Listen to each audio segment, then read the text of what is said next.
इस समय social media पे एक रील वायरल हो रही है जहां पे एक लड़की ने ये बताया है कि जब मृदुल का इलेक्शन हुआ बिग बॉस के अंदर, जो 50 लोग वोटिंग करने गए थे उसमें मैं भी गई थी। हमें कोई पैसा नहीं दिया गया था, हमें कोई ये नहीं बताया गया था कि ऐसा होगा वैसा होगा। सिर्फ हमें ये बताया गया था कि कैप्टेंसी का ये वोटिंग है, जो सबसे ज़्यादा वोट पाएगा वह कहीं न कहीं कैप्टन बनेगा। इविक्शन का हमें नहीं बताया गया था, नहीं तो हम मृदुल को कभी भी वोटिंग नहीं करते। अब इस चीज़ से आप अनुमान लगा सकते हैं कि बिग बॉस और मेकर्स पूरी तरीके से साजिश किए थे। ये टास्क राजनीति का था, तो आप कह सकते हैं कि पूरी तरीके से राजनीति के माध्यम से मृदुल तिवारी को बाहर किया गया है।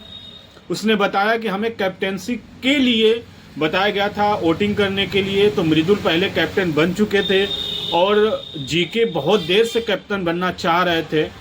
इस वजह से हमने जीको को सारे लोग ज़्यादा से ज़्यादा वोट दिए ताकि जीके कैप्टन बने, और मृदुल भी यही चाहते थे कि जीके भाई कैप्टन बने, जिसके वजह से सारे लोग, ज़्यादा से ज़्यादा लोग मृदुल को नहीं बल्कि जीके को वोटिंग किए और मृदुल को कम वोट मिले। अगर हमें पता होता कि इविक्शन होना है, घर से बेघर होना है, तो हम कभी भी मृदुल तिवारी को कम वोट देते ही नहीं। इस चीज से आप अनुमान लगा सकते हैं कि ये राजनीति करके मृदुल तिवारी को बाहर किया गया है। जब इनसे काम निकल गया, जब यूट्यूबर लोगों से, फेमस लोगों से इनके जो टीआरपी है वो हाई चली जाती है, निकल जाते हैं काम, तो ये उन लोगों को निकाल के बाहर फेंक देते हैं सिर्फ साजिश के माध्यम से, क्योंकि इनको पता था कि बाहरी वोटिंग के माध्यम से मृदुल तिवारी कभी बाहर जा ही नहीं सकता है। वही मृदुल तिवारी है जिसको घर में लाने के लिए हमने वोटिंग डलवाई थी, और सबसे ज़्यादा वोट पाके यहाँ तक कि तहलका मचा के घर के अंदर आया था मृदुल तिवारी।